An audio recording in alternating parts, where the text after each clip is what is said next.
ನಮಸ್ಕಾರ ಸ್ನೇಹಿತರೆ, ರಾಹುಲ್ ಗಾಂಧಿ ಅವರು ಹೇಳಿರುವಂತ ಒಂದು ಮಾತು ನಿಮ್ಗೆ ನೆನಪಿರ್ಬೋದು, ನರೇಂದರ್ ಸರೆಂಡರ್ ಅಂತೇಳಿ. ಈಗ ಏನಾಗಿದೆ ಅಂದ್ರೆ ರಾಹುಲ್ ಗಾಂಧಿ ಅವರಿಗೂ ಕೂಡ ಅದೇ ರೀತಿಯಾದಂತಹ ಒಂದು ನೋಟಿಸ್ ಬಂತು, ರಾಹುಲ್ ಸರೆಂಡರ್ ಅಂತೇಳಿ. ತಕ್ಷಣ ರಾಹುಲ್ ಗಾಂಧಿ ಅವರು ಲಕ್ನೋ ಕೋರ್ಟಿಗೆ ಹೋಗಿ ಸರೆಂಡರ್ ಆದ್ರು. ಆ ನಂತರ ಅವರಿಗೆ ಬೇಲ್ ಕೂಡ ಸಿಕ್ತು. ಹಾಗಾದ್ರೆ ಯಾವ ಕೇಸ್ ಇದು? ಅದೇ ರೀತಿಯಲ್ಲಿ ಇನ್ನೆಷ್ಟು ಕೇಸ್ಗಳಲ್ಲಿ ರಾಹುಲ್ ಗಾಂಧಿ ಅವರು ಬೇಲ್ ನಲ್ಲಿ ಹೊರಗಡೆ ಇದ್ದಾರೆ? ಇದೆಲ್ಲೋದ್ರ ಬಗ್ಗೆ ನಿಮ್ ಜೊತೆ ಮಾತಾಡ್ತಾ ಇದ್ದೇನೆ. ಸ್ನೇಹಿತರೆ, ನಿಮ್ಮೆಲ್ಲರೂ ಕಾಫಿ ಅಂತ ಡಿಜಿಟಲ್ ಚಾನಲ್ಗೆ ಸ್ವಾಗತಿಸ್ತಾ ಇದ್ದೇನೆ. ಸ್ನೇಹಿತರೆ, ರಾಹುಲ್ ಗಾಂಧಿ ಅವರಿಗೆ ಕೋರ್ಟ್ ಕಚೇರಿ ಅನ್ನೋದು ಇತ್ತೀಚಿನ ದಿನಗಳಲ್ಲಿ ಮಾಮೂಲಾಗ್ಬಿಟ್ಟಿದೆ.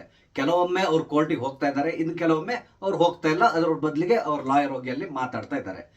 ಈಗ ಹೆಚ್ಚು ಕಡಿಮೆ ರಾಹುಲ್ ಗಾಂಧಿ ಅವರು 10 ಕೇಸ್ಗಳಲ್ಲಿ ಬೇಲ್ ತಗೊಂಡು ಹೊರಗಡೆ ಇದ್ದಾರೆ. ಅದರಲ್ಲೂ ಮುಖ್ಯವಾದಂತಹ ಕೇಸ್ಗಳ ಬಗ್ಗೆ ಹೇಳೋದಾದ್ರೆ, ಒಂದು ನ್ಯಾಷನಲ್ ಹೆರಾಲ್ಡ್ ಕೇಸ್. ಈ ಕೇಸಿಗೆ ಸಂಬಂಧಪಟ್ಟಂತೆ ಈಗ ವಿಚಾರಣೆ ಕೂಡ ನಡೀತಾ ಇದೆ. ಈ ಕೇಸ್ ವಿಷಯದಲ್ಲಿ ರಾಹುಲ್ ಗಾಂಧಿ ಅವರ ಕುಟುಂಬವೇ ತುಂಬಾ ಸಂಕಷ್ಟದಲ್ಲಿ ಇದೆ ಅಂತ ಹೇಳ್ಬೋದು. ಅದೀಗ ಕೋರ್ಟ್ ನಲ್ಲಿ ನಡೀತಾ ಇದೆ. ಮುಂದೆ ಏನಾಗ್ತದೆ ನಾವು ಕಾದ್ ನೋಡ್ಬೇಕಾಗಿದೆ. ಈ ಕೇಸ್ ನಲ್ಲಿ ಕೂಡ ರಾಹುಲ್ ಗಾಂಧಿ ಮತ್ತು ಸೋನಿಯಾ ಗಾಂಧಿ ಇವರೆಲ್ಲರೂ ಕೂಡ ಬೇಲ್ ನಲ್ಲಿ ಹೊರಗಡೆ ಇದ್ದಾರೆ. ಅದಾದ್ಮೇಲೆ ಬೇರೆ ಬೇರೆ ಮಾನನಷ್ಟ ಮೊಕದ್ದಮೆ ಮೇಲೆ ಕೂಡ ರಾಹುಲ್ ಗಾಂಧಿ ಅವರು ಬೇಲ್ ತಗೊಂಡು ಹೊರಗಡೆ ಇದ್ದಾರೆ. ಅದರಲ್ಲಿ ಒಂದು ಮುಖ್ಯವಾದ ಕೇಸ್ ಯಾವುದು ಅಂತ ಹೇಳಿದ್ರೆ, ಮೋದಿ ಸರ್ನೇಮ್ ಬಗ್ಗೆ ಮಾತಾಡಿರುವಂತದ್ದು. ನಿಮ್ಗೆ ನೆನಪಿರಬಹುದು, 2019 ಚುನಾವಣೆ ಸಂದರ್ಭದಲ್ಲಿ ಕೋಲಾರದಲ್ಲಿ ನಿಂತ್ಕೊಂಡು ಒಂದು ಭಾಷಣ ಮಾಡ್ತಾ ಇದ್ರು.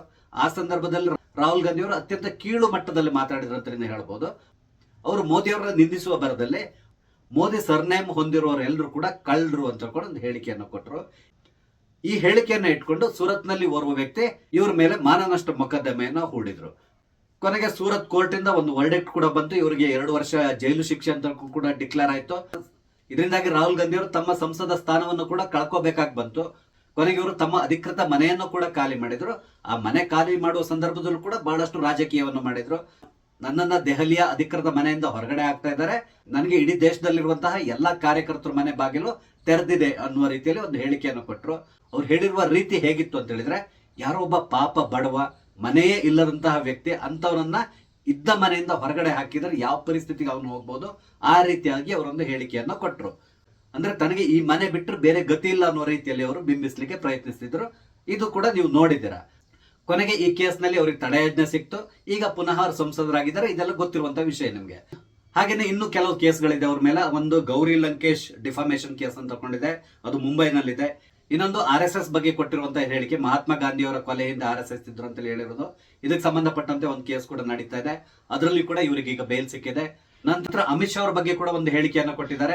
ಅದಕ್ಕೆ ಸಂಬಂಧಪಟ್ಟಂತೆ ಕೂಡ ಮಾನನಷ್ಟ ಮೊಕದ್ದಮೆ ನಡೀತಾ ಇದೆ. ಅದರಲ್ಲಿ ಕೂಡ ಇವರಿಗೆ ಬೇಲ್ ಸಿಕ್ಕಿದೆ. ನಂತರ ಸಾವರ್ಕರ್ ಬಗ್ಗೆ ಕೂಡ ಕೊಟ್ಟಂತ ಒಂದು ಹೇಳಿಕೆ, ಇದಕ್ಕೆ ಸಂಬಂಧಪಟ್ಟಂತೆ ಕೂಡ ಈಗ ಕೇಸ್ ನಡೀತಾ ಇದೆ. ಅದರಲ್ಲಿ ಕೂಡ ಇವರಿಗೆ ಬೇಲ್ ಸಿಕ್ಕಿದೆ. ಹೀಗೆ ಒಟ್ಟಿಗೆ ಹೆಚ್ಚು ಕಡಿಮೆ ಒಂದು 10 ಕೇಸ್ನಲ್ಲಿ ಇವರು ಬೇಲ್ ತಗೊಂಡು ಹೊರಗಡೆ ಇದ್ದಾರೆ. ಈಗ ಲೇಟೆಸ್ಟ್ ಆಗಿ ಇವ್ರಿಗೆ ಬೇಲ್ ಸಿಕ್ಕಿದೆಯಲ್ಲ, ಆ ವಿಷಯದ ಬಗ್ಗೆ ಮಾತಾಡೋದಾದ್ರೆ, ಭಾರತ್ ಜೋಡೋ ಯಾತ್ರೆ ಸಂದರ್ಭದಲ್ಲಿ ರಾಹುಲ್ ಗಾಂಧಿ ಅವರು ಭಾರತೀಯ ಸೇನೆಯ ಬಗ್ಗೆ ಮಾತಾಡಿರುವಂತಹದ್ದು. ಅವ್ರು ಏನ್ ಹೇಳಿದ್ರು ಅಂತ ಹೇಳಿದ್ರೆ, ಚೀನಾ ಬಾರ್ಡರ್ ಅಲ್ಲಿ ಇರುವಂತಹ ಭಾರತೀಯ ಸೈನಿಕರನ್ನ ಚೀನಾ ಸೈನಿಕರು ಹೊಡೆದು ಓಡಿಸ್ತಾ ಇದ್ದಾರೆ. ಇವರೆಲ್ಲರೂ ಕೂಡ ತಮ್ಮ ಪೋಸ್ಟ್ ಅನ್ನ ಬಿಟ್ಟು ಓಡ್ ಬಂದ್ಬಿಟ್ಟಿದ್ದಾರೆ. ಚೀನಾ ಭಾರತದ 4000 ಚದರ ಕಿಲೋಮೀಟರ್ ಜಾಗವನ್ನ ಆಕ್ರಮಿಸ್ಕೊಂಡು ಕೂತಿದ್ದೆ, ಸೈನಿಕರು ಏನು ಮಾಡ್ತಾ ಇಲ್ಲ ಅನ್ನೋ ರೀತಿಯಲ್ಲಿ ಒಂದು ಹೇಳಿಕೆಯನ್ನು ಕೊಟ್ಟರು.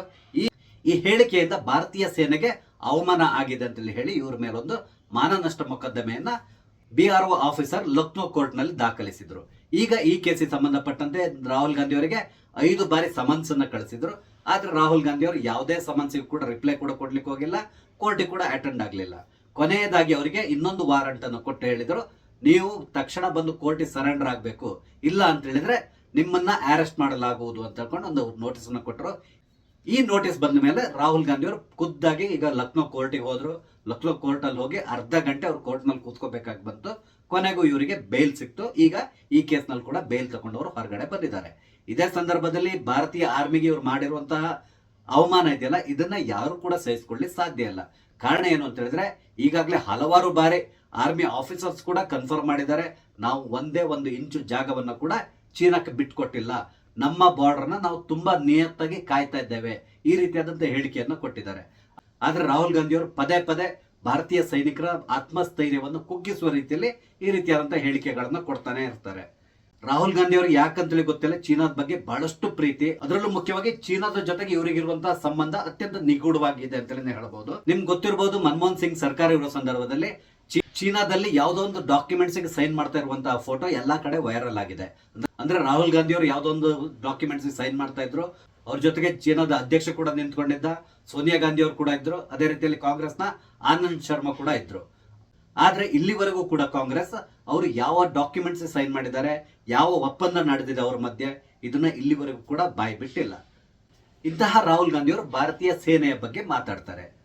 ನಿಮಗೆ ಗೊತ್ತಿರಬಹುದು, ಗಲ್ವಾನ್ ಕಣಿವೆಯಲ್ಲಿ ನಡೆದಂತಹ ಹೊಡೆದಾಟದಲ್ಲಿ ಭಾರತೀಯ ಸೈನಿಕರು ಮೆರೆದಂತಹ ಪರಾಕ್ರಮ. ಚೀನಾದ 40-50 ಜನ ಸೈನಿಕರು ಇದರಲ್ಲಿ ಪ್ರಾಣವನ್ನು ಕಳ್ಕೊಂಡಿದ್ರು. ಭಾರತೀಯ ಸೇನೆಯ 20 ಯೋಧರು ಈ ಸಂದರ್ಭದಲ್ಲಿ ಹುತಾತ್ಮರಾದರು. ಇದನ್ನ ಇಡೀ ಜಗತ್ತೇ ನೋಡಿತ್ತು. ಹಾಗೇನೆ ಇತ್ತೀಚೆಗೆ ನಡೆದಂತಹ ಆಪರೇಷನ್ ಸಿಂಧೂರದ ಸಂದರ್ಭದಲ್ಲಿ ನಮ್ಮ ಸೇನೆ ತೋರಿದಂತಹ ಪರಾಕ್ರಮ, ಇದೆಲ್ಲದನ್ನು ಕೂಡ ಇಡೀ ವಿಶ್ವವೇ ನೋಡಿದೆ. ಆದರೆ ರಾಹುಲ್ ಗಾಂಧಿ ಅವರು ಯಾವಾಗಲೂ ಕೂಡ ಚೀನಾದ ಸೈನಿಕರನ್ನೇ ಹೊಗಳ್ತಾ ಇರ್ತಾರೆ ಹೊರತು ಭಾರತೀಯ ಸೈನಿಕರನ್ನ ಹೊಗಳಲಿಕ್ಕೆ ಹೋಗಲ್ಲ. ಇದೇ ಸಂದರ್ಭದಲ್ಲಿ ರಾಹುಲ್ ಗಾಂಧಿ ಅವರ ಮುತ್ತಜ್ಜರಾದಂತಹ ಜವಾಹರ್ಲಾಲ್ ನೆಹರು ಅವರ ಬಗ್ಗೆ ಕೂಡ ನಾವು ಮಾತಾಡಬೇಕಾಗಿ ಬರ್ತದೆ. 1962ರ ಚೀನಾ ಮತ್ತು ಭಾರತದ ನಡುವೆ ನಡೆದಂತಹ ಯುದ್ಧದಲ್ಲಿ ಭಾರತ ಒಟ್ಟಿಗೆ 38,000 ಚದರ ಕಿಲೋಮೀಟರ್ ಜಾಗವನ್ನ ಚೀನಾಕ್ಕೆ ಬಿಟ್ಕೊಡ್ಬೇಕಾಗಿ ಬಂತು. ಅಂದ್ರೆ ಚೀನಾದ ಸೇನೆ ನಮ್ಮ ಸೈನಿಕರನ್ನ ಅಲ್ಲಿಂದ ಹಿಮ್ಮೆಟ್ಟಿಸಿ ಈ ಜಾಗವನ್ನ ಇವಾಗ್ಲೂ ಕೂಡ ಆಕ್ರಮಿಸಿಕೊಂಡು ಕೂತ್ಕೊಂಡಿದೆ. ಅದರಲ್ಲಿ ಅಕ್ಸೈ ಚೀನ್ ಕೂಡ ಸೇರಿದೆ. ಇಲ್ಲಿ ಕೂಡ ಅಷ್ಟೇ ಈ ರೀತಿ ಆಗ್ಲಿಕ್ಕೆ ಮುಖ್ಯ ಕಾರಣ ಯಾರು ಅಂತ ಹೇಳಿದ್ರೆ ಅದು ನೆಹರು ಅವರು. ನೆಹರು ಅವ್ರನ್ನ ಬಹಳಷ್ಟು ಬಾರಿ ಅವರ ಸಂಪುಟದ ಸಹೋದ್ಯೋಗಿಗಳು ಎಚ್ಚರಿಸಿದ್ರು, ಚೀನಾದ ಗಡಿಯನ್ನ ನೀವು ನೆಗ್ಲೆಕ್ಟ್ ಮಾಡ್ತಾ ಇದ್ದೀರಾ, ಚೀನಾವನ್ನ ನಂಬಬೇಡಿ ಅಂತೇಳಿ. ಆದ್ರೆ ನೆಹರು ಅವರು ಇವರ ಮಾತನ್ನ ಕೇಳಲಿಕ್ಕೆ ಹೋಗಿಲ್ಲ. ಅದಕ್ಕೆ ಬದಲಾಗಿ ಚೀನಾದವ್ರನ್ನ ನಮ್ಮ ಬಾಯಿ ಅಂತೇಳಿ ಹೇಳ್ಕೊಂಡು ಇವರು ಅವ್ರನ್ನ ಓಲೈಕೆ ಮಾಡ್ಕೊಂಡು ಹೋದ್ರು. ಕೊನೆಗೂ ಚೀನಾ ತನ್ನ ನರಿಬುದ್ಧಿಯನ್ನು ತೋರಿಸ್ತು, ಅಚಾನಕ್ಕಾಗಿ ಭಾರತದ ಮೇಲೆ ಆಕ್ರಮಣವನ್ನು ಮಾಡಿತು. ನಮ್ಮ ಸೈನಿಕರು ಯಾವುದೇ ರೀತಿಯಾದಂತಹ ಸನ್ನದ್ಧ ಸ್ಥಿತಿಯಲ್ಲಿ ಇರಲಿಲ್ಲ. ಎಲ್ಲಿವರೆಗೆ ಅಂತ ಹೇಳಿದ್ರೆ ನಮ್ಮ ಸೈನಿಕರಲ್ಲಿ ಆ ಸಂದರ್ಭದಲ್ಲಿ ಸರಿಯಾದ ಶೂಗಳು ಕೂಡ ಇರಲಿಲ್ಲ ಅಂತ ಹೇಳ್ಕೊಂಡು ಕೆಲವೊಂದು ರಿಪೋರ್ಟ್ಗಳು ಹೇಳ್ತಾ ಇದೆ. ಅಂದ್ರೆ ಆ ಸಂದರ್ಭದಲ್ಲಿ ನೆಹರು ಅವರು ನಮ್ಮ ಸೈನಿಕರನ್ನ ಯಾವ ರೀತಿಯಾಗಿ ಟ್ರೀಟ್ ಮಾಡ್ತಾ ಇದ್ರು, ಯಾವ ರೀತಿಯಾಗಿ ನಡ್ಸ್ಕೊಂತಾ ಇದ್ರು, ಯಾವ ರೀತಿಯಾದಂತಹ ಫೆಸಿಲಿಟೀಸ್ ನ ನಮ್ಮ ಸೈನಿಕರಿಗೆ ಕೊಟ್ಟಿದ್ರು, ಇದು ನಿಮ್ಗೆ ಅರ್ಥ ಆಗ್ತದೆ.